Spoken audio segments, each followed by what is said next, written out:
పెళ్ళై 4 రోజులైంది. 4 రోజుల నుండి వింత వింతగా బిహేవ్ చేస్తుంది.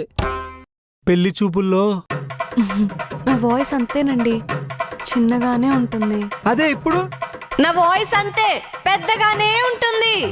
మళ్ళీ మాటకు ముందు ఒక యావరేజు, మాట తర్వాత ఒక యావరేజు. లైట్ ఉంటే నా యావరేజ్ ముఖాన్ని చూడాల్సి వస్తుందనా? యావరేజ్ గా ఉంది. అసలు ఈ యావరేజ్ గోలేంటో అర్థం కావట్లేదురా. ఒరే బావా, ఆ, ఆ రోజు పెళ్లి చూపుల్లో పిల్ల ఎలా ఉందని అడిగితే యావరేజ్గా ఉందని అన్నావు. కొంపదీసి మీ ఆవిడ మాటినేసిందంటావా? యావరేజ్ రా. మరి నేను ఇప్పుడు ఏం చేయాలరా? ఒరే బావా, మీ చెల్లి పెళ్లి చూపుల్లో నా కంటికి యావరేజ్ గా కనిపించింది, కానీ పెళ్లి తర్వాత ఆ అందమేంట్రా బాబు. బయట తీసుకెళ్ళాలంటే భయం వేస్తుంది. ఏ సినిమా వాడు చూసి తీసుకెళ్ళిపోతాడేమోనని. అవును బావా.